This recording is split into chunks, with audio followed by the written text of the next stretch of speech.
ndicheke zarurai mukova ndanuka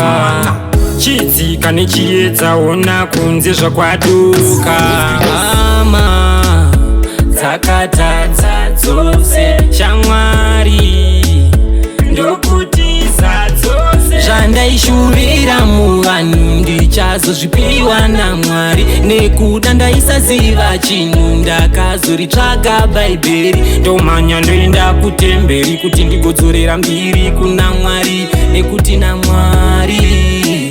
zvichanaka. Iyo nhamo yakatidzidzisa zvakawanda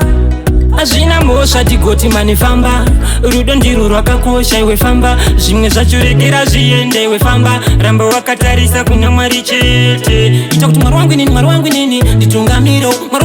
wangu inini zvandaishuvira muvanhu ndichazozvipiwa naMwari nekuda ndaisaziva chinhu ndakazoritsvaga bhaibheri ndomhanya ndoenda kutemberi kuti ndigodzorera mbiri kuna Mwari nekuti naMwari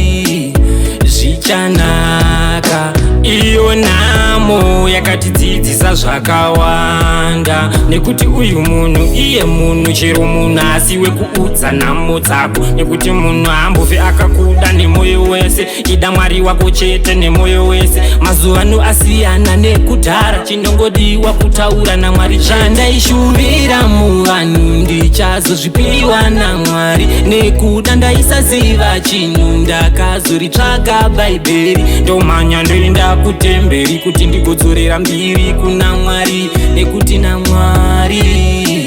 zvichanaka. Iyo nhamo yakatidzidzisa zvakawanda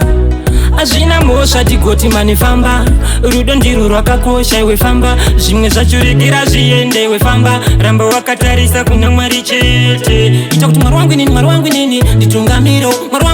wangu inini zvandaishuvira muvanhu ndichazozvipiwa naMwari nekuda ndaisaziva chinhu ndakazoritsvaga bhaibheri ndomhanya ndoenda kutemberi kuti ndigodzorera mbiri kuna Mwari nekuti naMwari zvichanaka. Zvandaishuvira muvanhu ndichazozvipiwa naMwari nekuda ndaisaziva chinhu ndakazoritsvaga bhaibheri ndomhanya ndoenda kutemberi kuti ndigodzorera mbiri kuna Mwari